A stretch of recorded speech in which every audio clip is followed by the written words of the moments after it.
Hi, friends. It says dry, but I think it's kind of wet. I just put bug spray on because I'm outside. Just because my soul needs to be tonight. And because really, after today, if you were here, we would sit on this porch and have a glass of wine and talk about life. So that's what we're going to do. As you're joining us, I'd love to know where you're from. What is wrong with my seat? Okay, sorry. I think I've had this black tank top on for like 3 Tuesdays in a row. I have a uniform. It's fine. I would love to know where you're from. Hi, so good to see you. Hopefully I don't get tormented by bugs. Hi from Ontario, Lisa.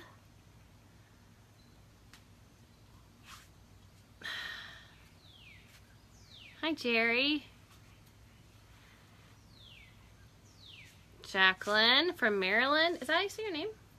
Jacqueline? I would think so. Kim from Columbus. Hi, Pat. It is daylight here. The sun will probably set behind me, I would guess, while we're doing this. So it might not be the wisest decision I've ever made, but I just needed to be outside today. And hopefully the bugs won't get me. Welcome to my front porch. This is actually the porch off of my office. I have a porch off my office. It's like my favorite thing ever. We're going to talk about the porch off my office today. And I'm going to try really hard not to cry. Jerry, I probably should have looked at the response to your to the message I shot you today. Hi, Sandra. Hi, Kelly. So, as you're joining, I'm so glad to see you. Hi, Amy from Boston. I hope that what I'm going to share with you tonight does not sound self-indulgent. And I hope that you hear my heart in it. I almost didn't even come on live tonight just because I've had a really weird day, and I'm going to tell you about it. But I think it's worth talking about. So, nothing bad happened. It's not even dramatic. It's like I'm making it dramatic. It's not dramatic at all. But I just feel this tension, and I want to address it, and I want to talk about it. And I don't, the reason I am sharing is because I do not think I'm the only one that feels it. And so, Chelsea from Japan, holy moly. I mean, what time is it even in Japan? Hi, Steph. So glad you're here. So before we get started, this would be the time if some of you might be scared about what I'm going to talk about. I promise it's not scary. I promise I will land the plane tonight. And I have good things to tell you, but this would be the time for you to share with your team or your friends or heck, people that are you're thinking might want to join Scentsy. You're really going to get my heart today, and I hope it translates well. So we're just going to go with it. Really. I know you can hear the birds. I hope it doesn't get too loud. I think you might be able to hear locusts soon. So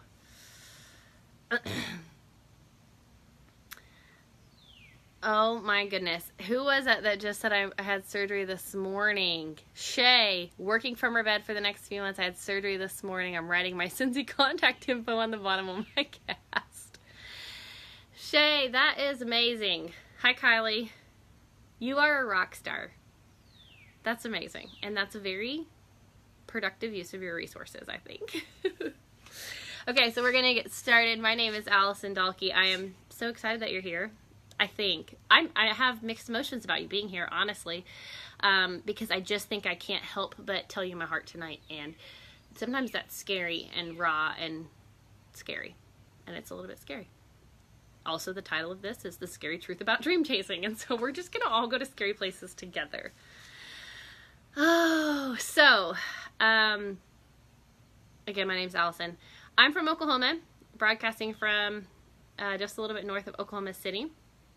And I'm a Superstar Director with Scentsy, and I've been with Scentsy for 10 years. And my dream and my passion and everything that burns inside of me is this desire to help other women live out their very best lives. And I think that Scentsy is an incredible vehicle and tool to do that. And I love the process of becoming a better version of yourself and chasing after the desires of your heart. And that's just really what my heart is. That's where this training every Tuesday came from.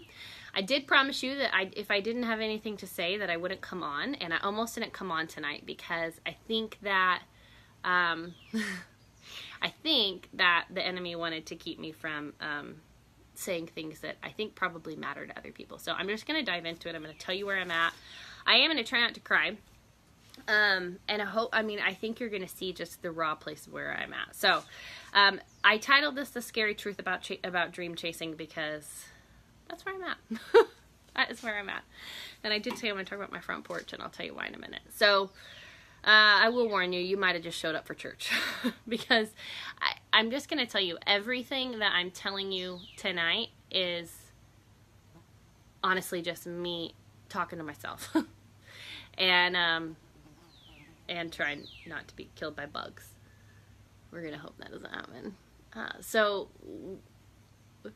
if I'm frustrated, it's because I'm frustrated with me. And not even frustrated with me. It's just this process of becoming better and transforming. Okay, so here's where I'm at. My husband called me today. I'm just going to tell you a story because this is how it happened today. I was fine this morning, and then later on in the day, I was just working. And my husband calls me, and he had been at our accountant's office. And they'd had a conversation about where we're at and where we're going, and he was talking to him about, just like the desires of our hearts and things that we want to do. And so Brian calls me and starts telling me all this stuff. We're in a great spot financially. We're growing year over year. Everything's good. He's like, he was really encouraging. And so all this sounds good, right? This is all good. This is all good. These are good things, right? And then he starts telling me, he's like, but I was telling him about our dream, about wanting to have land, wanting to have this space for people to come rest, and wanting to have event space, and how we wanted to have this revenue that we could set up before we go travel for a year abroad. And so he's telling him all this stuff, right? And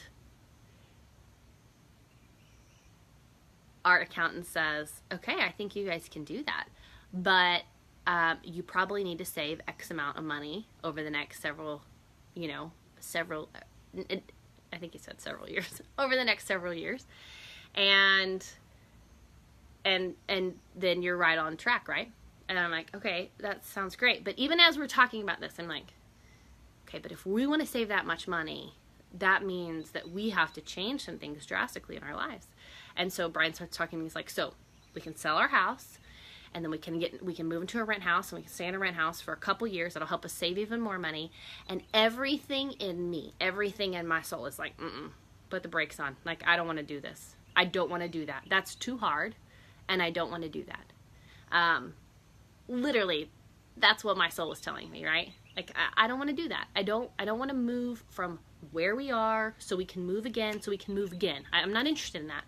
I want to move from here to the place we're going to be, and that's how I want things to go, right? Because we get these ideas in our head like, I have this idea that sounds great. My idea sounds great.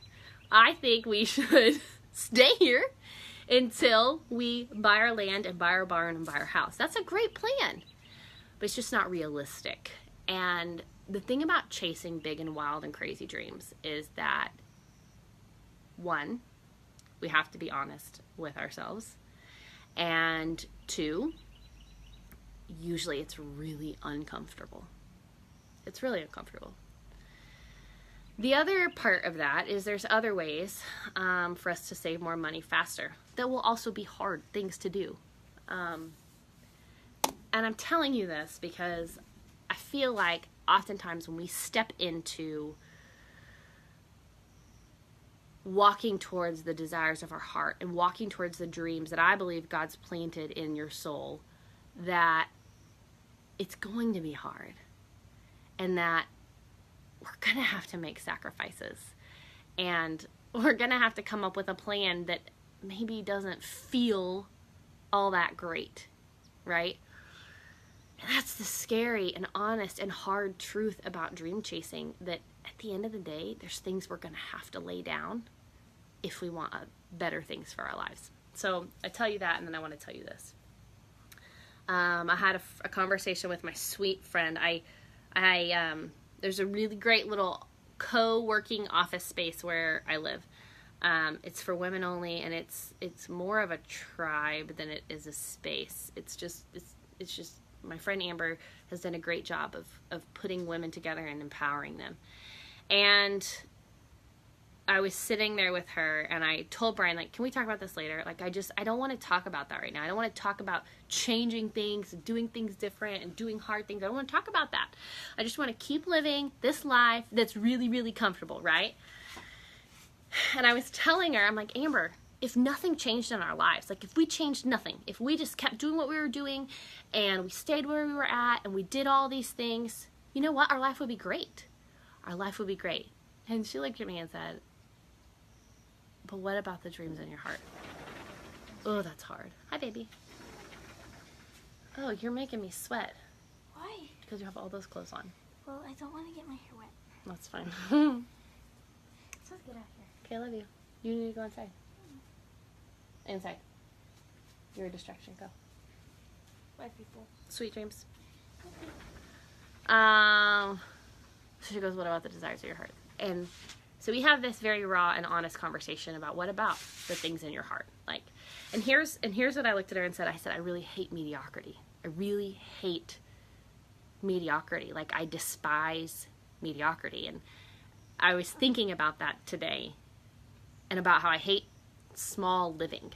I think small living is safe living. And if I'm being really honest and say, if I just want to stay where I'm at and I don't want to change anything and I don't want to do anything different, then that's me living small. And I share that with you because I think sometimes we try to convince ourselves that staying where we're at is good enough. Come give me a hug if you want one. It'll be amazing if I can actually land this plane. Tooth loser. I love you. Sweet dreams. Close the door. Good night. Good night, love bug. I'm just not good. I'm just not okay with good enough. And I think that our society in general, I think if you looked at the majority of people, they're just living in it's good enough. And I think that we're called to more than that. I think that we're called to excellence. And I don't think excellence means perfection. I think excellence means that you're transforming, that you're changing, that you're constantly progressing. I think that that's the life that we're supposed to live in Christ, and I think that that's what we're supposed to strive for. But it's just sometimes so easy to say, I just want to sit here. I just want to sit here because it's comfortable. I want to tell you a story about my house. So we bought this house. How we bought this house is a very long story. I thought this would be the house that we would stay in forever. I thought it would be where we would always be. And it was interesting. Like, I had these very clear visions of healing in this home, and I didn't know what that meant at the time. But now, 5 years later, there's been a lot of healing that's been done in this house. I had a double mastectomy in 2016, and I sat. My master bedroom is right there and looks out over this view, and I sat and looked at these trees every day from my bed, and there was a lot of healing that happened here. I also didn't realize that there would be a lot of healing, I think, that would take place just for my soul, in that I would have to learn how to lay some things down. I thought this house was going to be everything that I needed it to be, and it has been. It's amazing, and I love it. And really, we could stay here forever, and it would be perfect.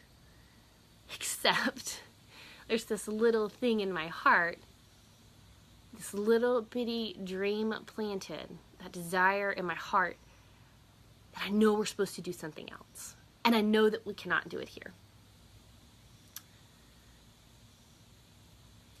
And so I'm learning that dream chasing often means laying things down. And what I mean by that is, well, for instance, I've had a very tight grip, I think, on things, on our home, for one, because I felt like that would be safe, right? That if we were here, everything would be fine. Do you hear the bugs? They're so loud. I really love it, though. Like, I really love it. That's Oklahoma for you. But I had a really tight grip on some things, and I think we came back from Summit this year, and a lot of things changed for me. The way I was running my business, but also just the way I was looking at life in general and chasing things bigger than what I wanted. And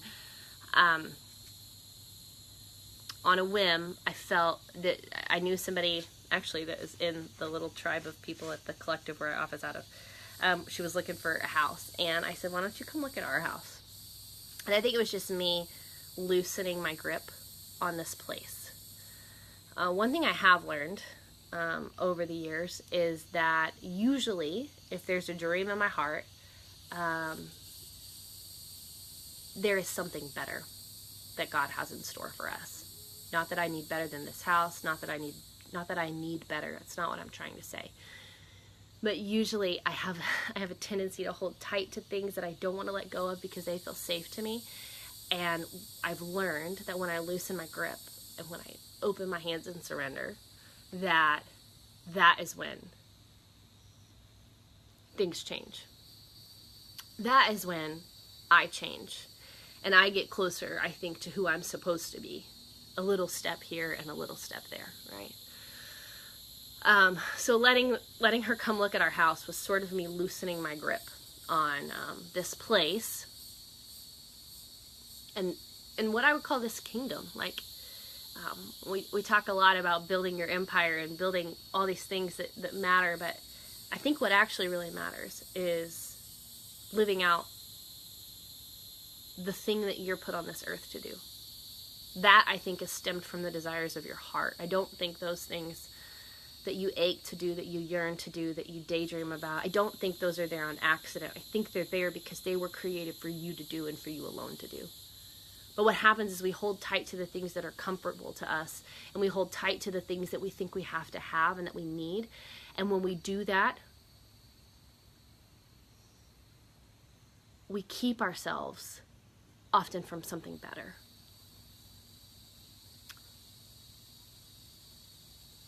I really love this porch off my office, and I love working here, and I love this view, and I love these trees. Heck, I wrote an entire presentation one time about the trees on this property, about mighty oaks and how they grow. But I'm slowly learning that I'm going to have to loosen my grip if I want to chase after the desires of my heart. I'm telling you all this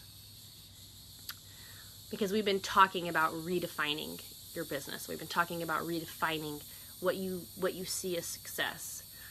And I think that redefinition is so incredibly hard to do. I think anytime we evaluate something and anytime we try to change something, we'll often come into resistance. And I think that resistance often makes our grip just a little bit tighter, right, on the things that we think we have to have. And so I'm learning very slowly that the more I open my hands and surrender, and the more that I release my grip on the things that I think are mine, the closer I get to walking in exactly what I'm supposed to be doing, I think. I think it might be true for you as you look at redefining your business or redefining what your dream is in your life and utilizing your business to walk towards that. If you don't recognize that resistance will come, you're just going to be fooling yourself, because it will come. And often that resistance is going to make you grab tighter to the things that you know are safe. I just don't think safe living is worth it.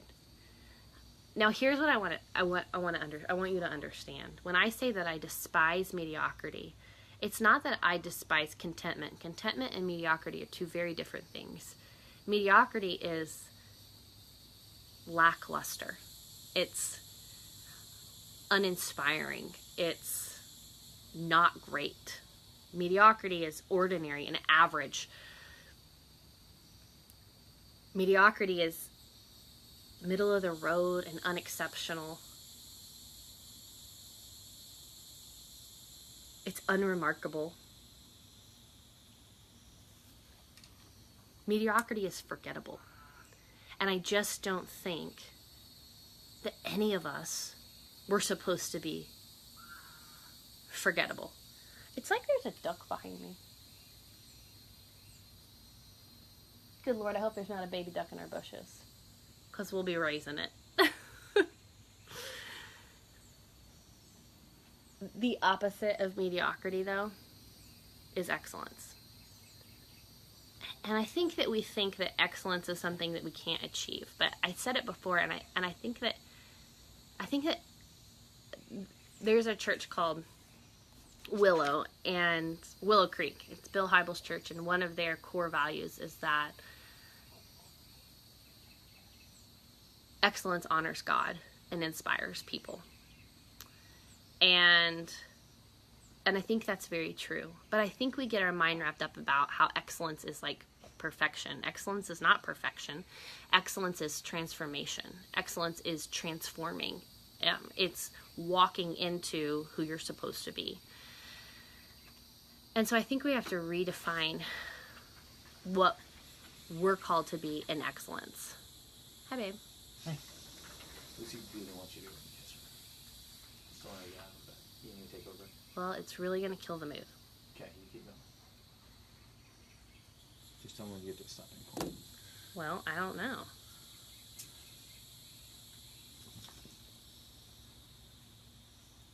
I might have to, maybe, because you walked out here, it might have killed my mood anyway.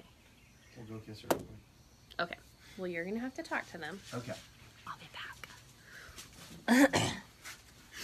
The bugs are going to eat me. What's up, guys? Oh, is that why it smells like off out here? Are the bugs killing her? I'm really sorry if I just killed the mood, but Lucy's tried to get out of her bed twice already, and she said, "Mama, kiss me." God, those mosquitoes are huge. So, are y'all liking the outside setting more? We walked around the house for like 2 minutes trying to find Mom before bed, and then we realized it was Tuesday night. So, online steps. People stay in miserable jobs because they are safe and scared of change. I guess I know what y'all have been talking about.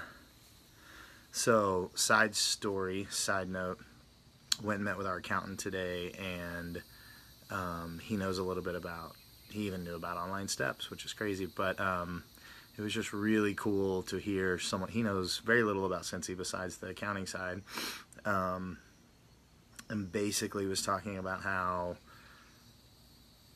incredible this community is that we have, and how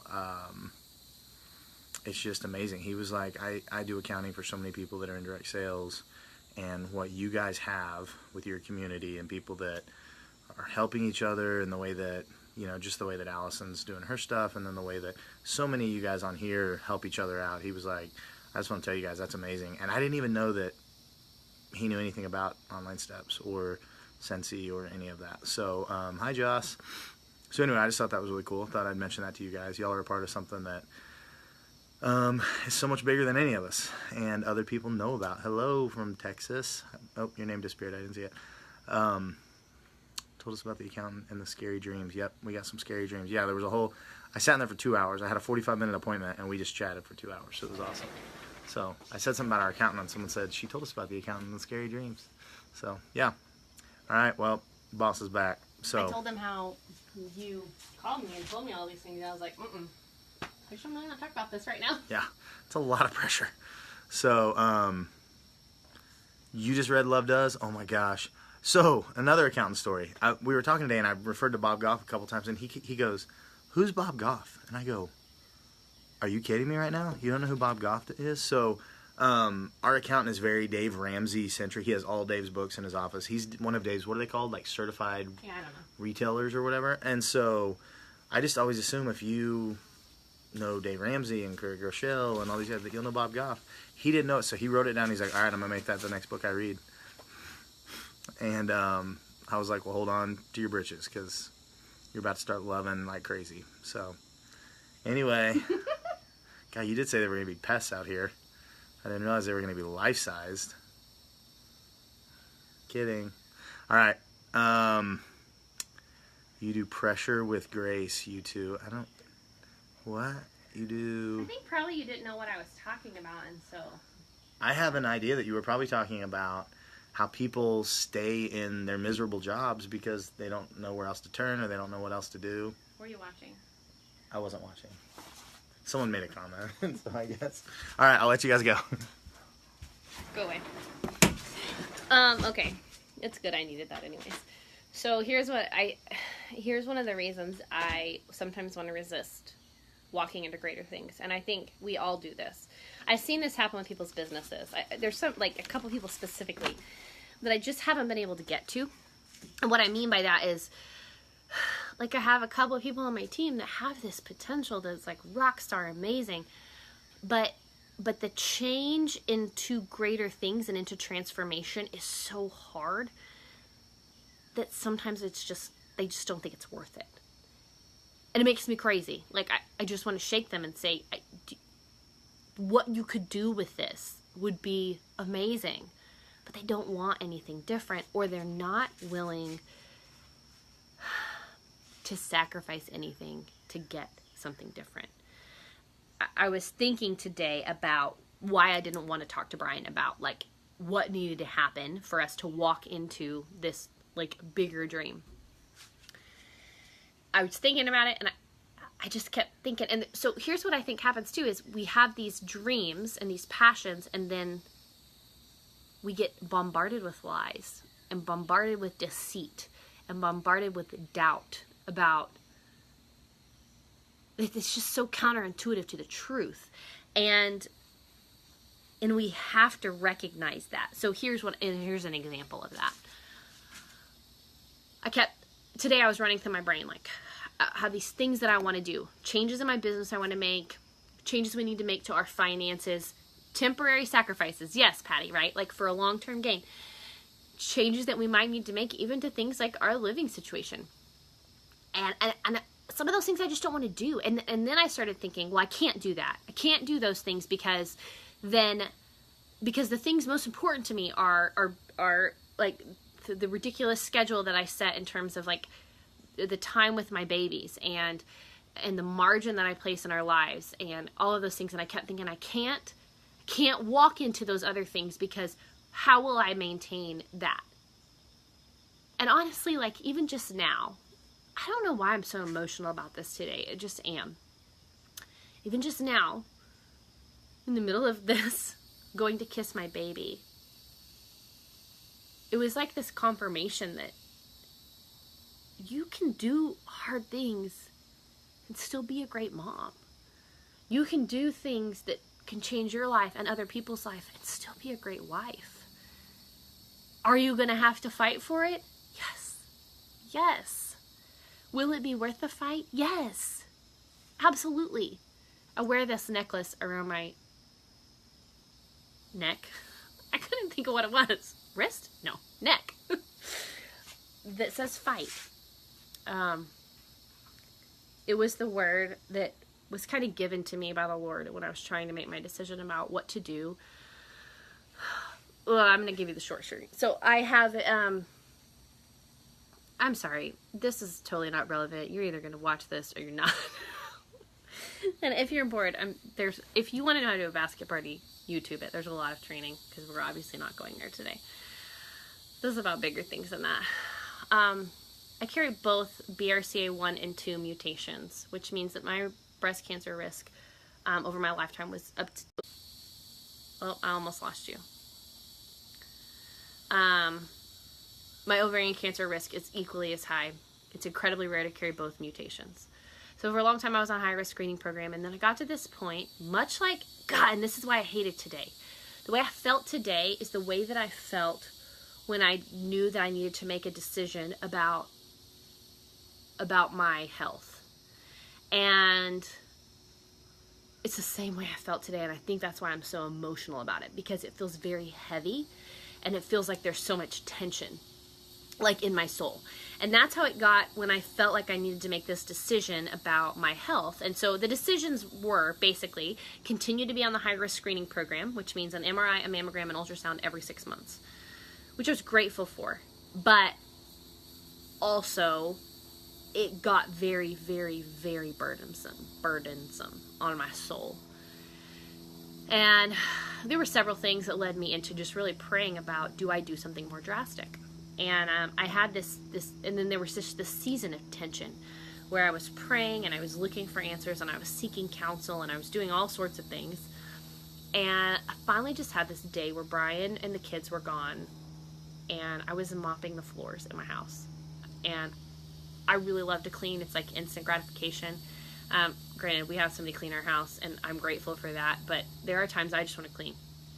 And I was mopping the floors and just praying, and I think there was worship music on, and I just remember like crying out to the Lord, like I just wanted this tension to go away.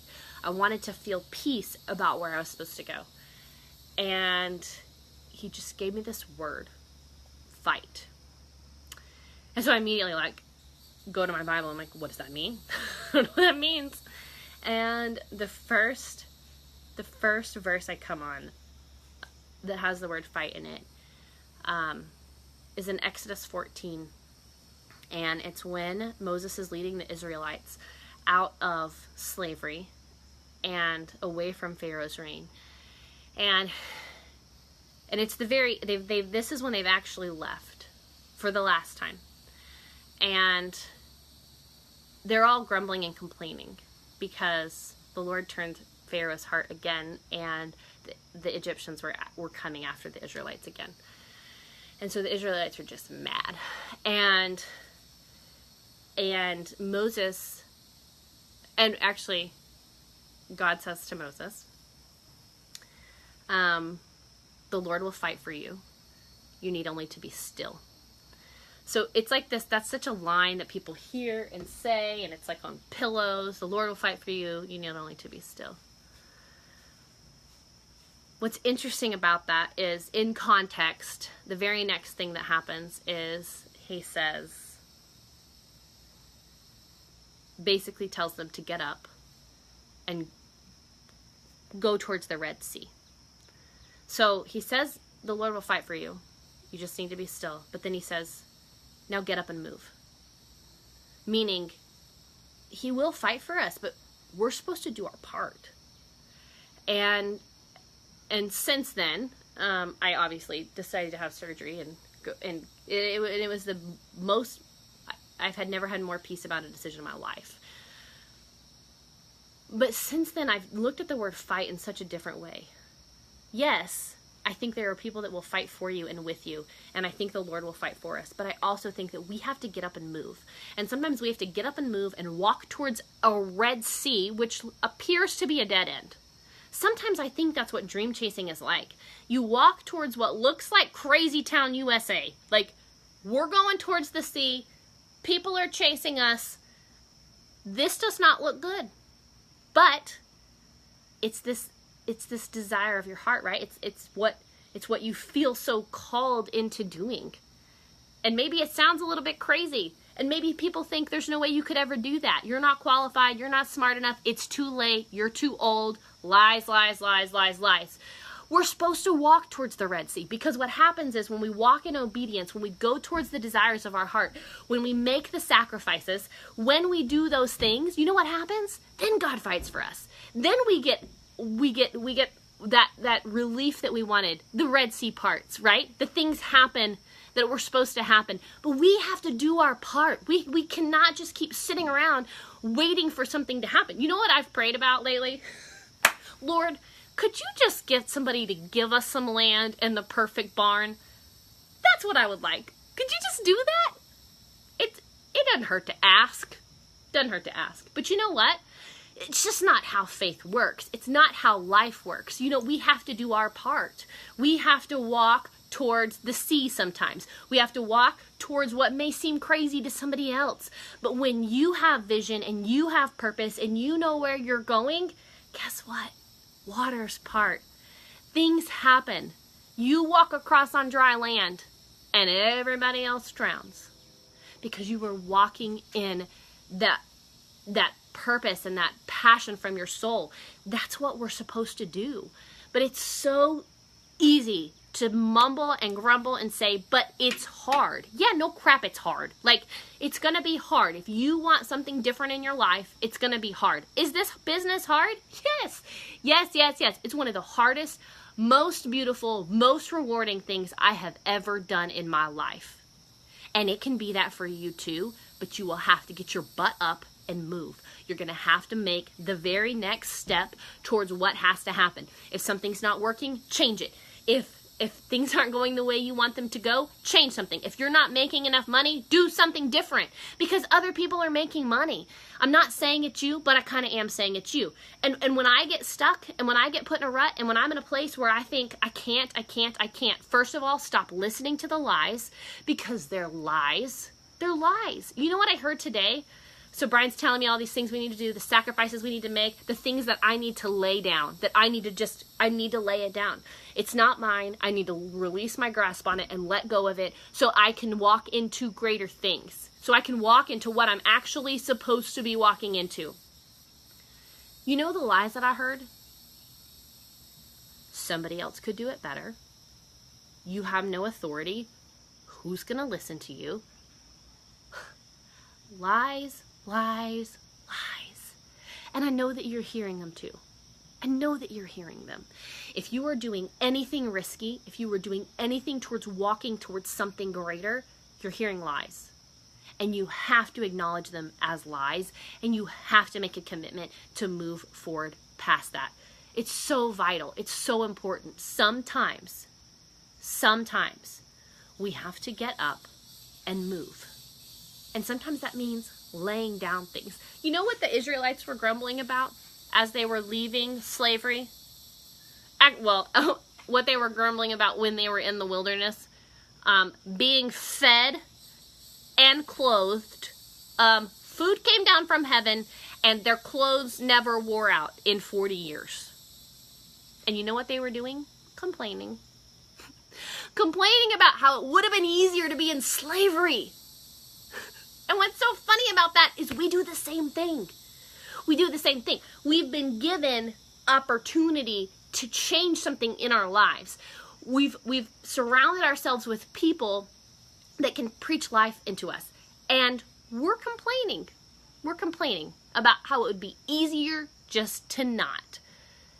We have to get up and move sometimes. We have to acknowledge the lies that are being fed into our head, and we have to continue walking towards big, scary things. It is okay to chase your dreams. It is okay to go after a life that isn't complacent. It is okay to go after greatness. Excellence honors God and inspires people. Excellence does not mean perfection. Excellence means transformation constantly.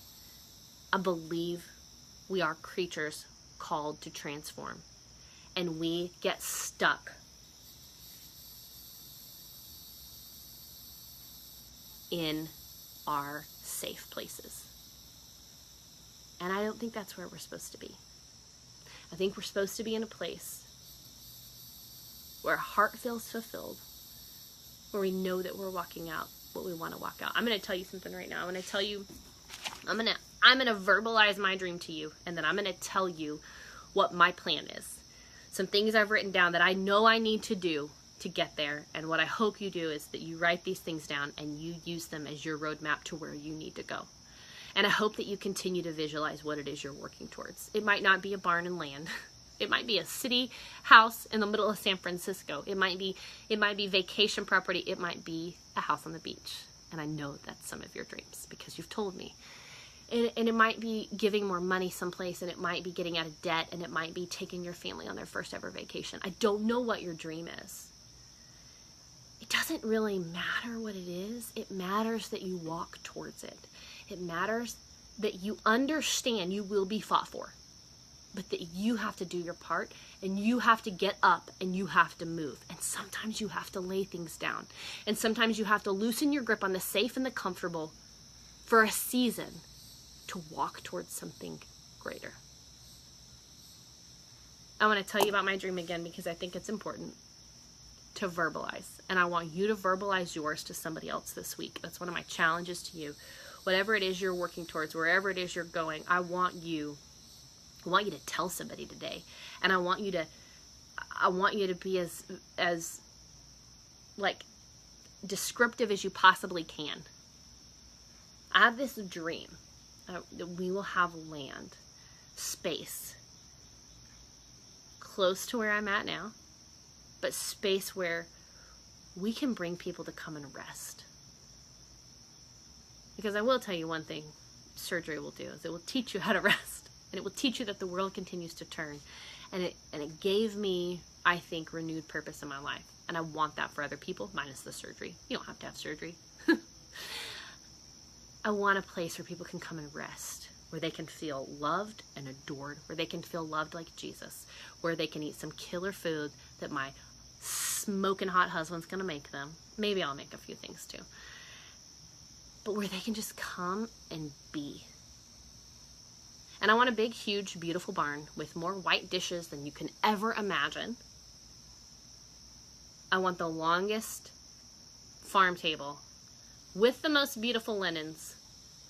And I want to feed people at it. And I want to bring people in, and I want to remind them who they are. And I want it to be on the land that we live on, because I think it actually matters. I think there's something about bringing people into your home, into the place that you call your own, that matters. And that is scary and big and hard. And if we stayed here and nothing ever changed, our life would be great. But my heart would miss something. What's your heart missing? Maybe it's just your toes in the sand on the beach. Maybe it's more time with your grandkids. It can be the simplest, most beautiful thing. But whatever your heart's missing is what you need to walk towards. I'm going to tell you how I'm going to more actively walk towards this dream. I just wrote some things down, and maybe it will help you walk towards those things too. I think you have to create routine. This is something I'm working on, something I struggle with. I think it's the next transformative piece that the Lord's leading me to in my life, that I need more routine in my morning to be the best me for my kids, for my husband, for my work. I need more time in the morning to myself, and I don't have it right now at all.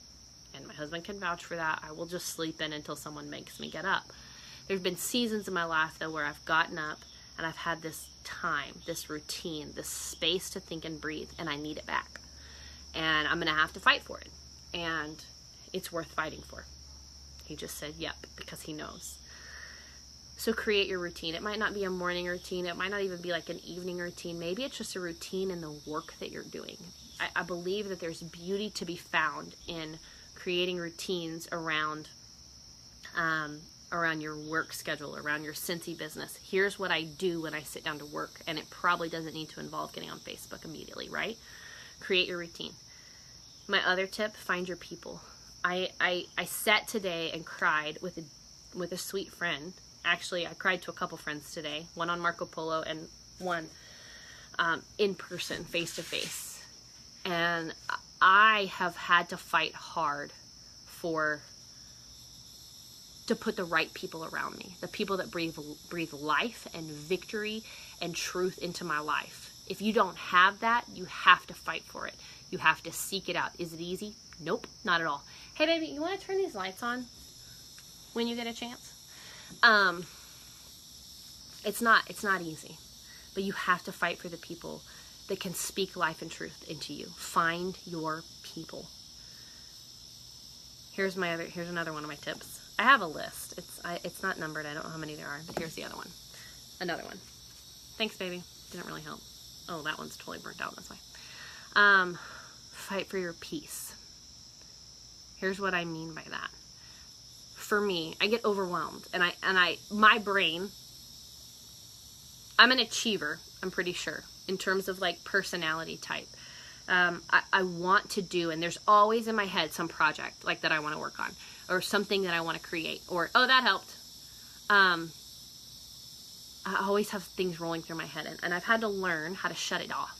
I've had to learn how to just have space and time for myself. Ways that I do that are, I'm done, like with my phone, I'm done with everybody at 4 o'clock. And it's been a standing thing for a long time. And what it allows me to do is cook dinner, which it's resetting for me. Granted, I'm not like the best cook, but I enjoy it now. And cooking dinner to me feels like peace to my soul. And so it allows my brain to settle down and stop like running. And it makes me feel like I'm contributing to my babies, right? It's just something that settles me. It's part of my peace. The other thing is, I have to be outside. I struggle in the winter sometimes because I don't go out enough. But we live on 4 acres, and I love being outside, and sometimes I'm just not enough. And so I've even had to work into my work routine. So I work 3 days a week, pretty just straight through. But I've had to work in, like, you have to get up and go outside. So even when I'm downtown at the office, I will get up and I will go for a walk. I'll walk to the coffee shop, or I'll sit outside. But that's one way that I find my peace, is being outside. Being out here and hearing these bugs, honestly, just makes me feel better. It just does. So whatever it is for you, it might be exercise, it might be going for a walk, it might be whatever your peace is, it might be reading. Find your peace and fight for it. Here's another thing I wrote down. Remember, all tips for myself on how I'm getting closer to my dreams. Get over yourself. Get over your freaking self. I'm talking to me, okay? Get over yourself. Stop being a crybaby. Stop thinking it's all about you, and actually do something that serves other people. Not to say that I'm not doing that, but sometimes I just get so caught up in being a whiny baby that I don't want to do hard things. It's time to get over ourselves. Here's a big one. Hold yourself accountable. I do not believe that accountability is inflicted on you by somebody else. I believe that accountability is self-inflicted. And I believe that you have the power and the ability to hold yourself accountable. Do you maybe need one other person to help you? Probably. Your significant other, your best friend. Those people might help you. But you need to hold yourself accountable. I think that's how we walk into being our best selves, is by saying we're going to do something and following through with it. Hold yourself accountable. Do what you're going to say. Do what you said you were going to do. 2 more. Lean into transformation. I think the reason I feel this tension today, and I think the reason I felt this tension as I was trying to make this decision about whether or not I should have surgery or not, was because it was a transformative process, obviously, when I had surgery, physically and emotionally. But I think transformation is very much a soul transformation. It's emotional. It can be physical sometimes. I think we have to lean into it. I think it really sucks. I think it's really uncomfortable, and I think it's really hard. But I think that it's really, really worth it. And I think you have to lean into it. And sometimes, I would say you just need to step into it, but sometimes it's hard to step. Lean far enough that you'll fall. That's fine. That'll work. Just stand at the edge of the pool and lean until you fall. Sometimes we just need a little nudge. Sometimes we just need to stand on our tippy toes. But lean into it. Don't pull away from it. Don't guard yourself against it. Don't Netflix binge. Don't do all your other safeguards. Lean into the transformation and fall right there. That's where you need to go. And the last thing, and this is the hardest one for me, and this is where I'm at, and this is the thing I have to say to myself over and over again. Lay it down. Whatever you're holding on to, whatever you've got your grip around so tight, it's keeping you from the next thing, that's keeping you from the dream that you have for your life, this desire of your heart, whatever it is that's keeping you from that, you're going to have to let it go. You're going to have to loosen your grip. You're going to have to get over yourself. You're going to have to lay it down. There's this beautiful song by Lauren. How do you say her last name? I've never said it out loud. Daigul? I don't know. Called Lay It Down. I think it's called Lay It Down. No, it's called Once and For All. The song's called Once and For All. And basically that's what it's about. It's about dying to self, getting over yourself. And she has this line in there where she says, "Let my kingdoms fall once and for all." I think that that's what transformation is really about. I think it's about getting over ourselves, loosening our grip a little bit, surrendering, and letting our kingdoms fall. Because they're really just sandcastles. And I think when we can continue to loosen our grip and walk in obedience, Daigul, like Daigle, like a bagel, Lauren Daigle. Thanks, babe. Anyways, it's called Once and For All. Look it up. I think when we can loosen our grip and we let our own kingdoms fall, that's when we can walk towards the bigger dreams in our lives. The scary truth about chasing your dreams is you're going to have to sacrifice something. It might be your time, it might be your energy, it might be a physical place. But whatever it is, you're going to have to let it fall. Because I believe that there's greater things on the other side. I believe those things are worth it. And I believe you're capable. You're not too old. You're not too young. Nobody else can do it better than you, because nobody else can say it like you. Nobody else can sing it like you. Nobody else can write it like you. Don't listen to the lies. Listen to your heart. Walk towards the dreams that have been placed there. Let go of the things you're gripping so tightly. And let your kingdoms fall in the process of it. I think there are beautiful, beautiful things on the other side. I think there are big, beautiful barns on wood-covered property. Maybe with a stream or a pond. Lord, could you make that? And a table and dishes and a place to rest and heal and remember who you are. Whatever your dream is, keep saying it. Keep walking towards it. Don't listen to the lies. That's all I have. If you were here, we would open a bottle of wine and we would just sit on the porch. Shall we? Let's do that. I love y'all. You know that I love you because I didn't even want to do this tonight. Because this is the part that's hard. And this is the part that's sticky and messy and just honest. And if you live within 15 miles, you should come over and we'll just drink a glass of wine. I love you. I'm praying for you. I believe in you. And I think you were made for really great things. And I can't wait to see what they are. I can't wait for you to call me or write me a letter. And I would prefer that you call me or write me a letter or text me. And I want to know what you did. And I want you to tell me. And I want to smile back at you and say, I knew that you could. I knew that you could. It's going to be good. I love y'all. Thank you for bearing with me. Thank you for letting me be honest. Thank you for sitting on the porch. I'll talk to you next Tuesday. I guess. If I have anything to say, I'll have something to say, I'm sure. Maybe it'll be more practical. Who knows? Monica, I love you. I love you, love you, love you. I'll talk to you later.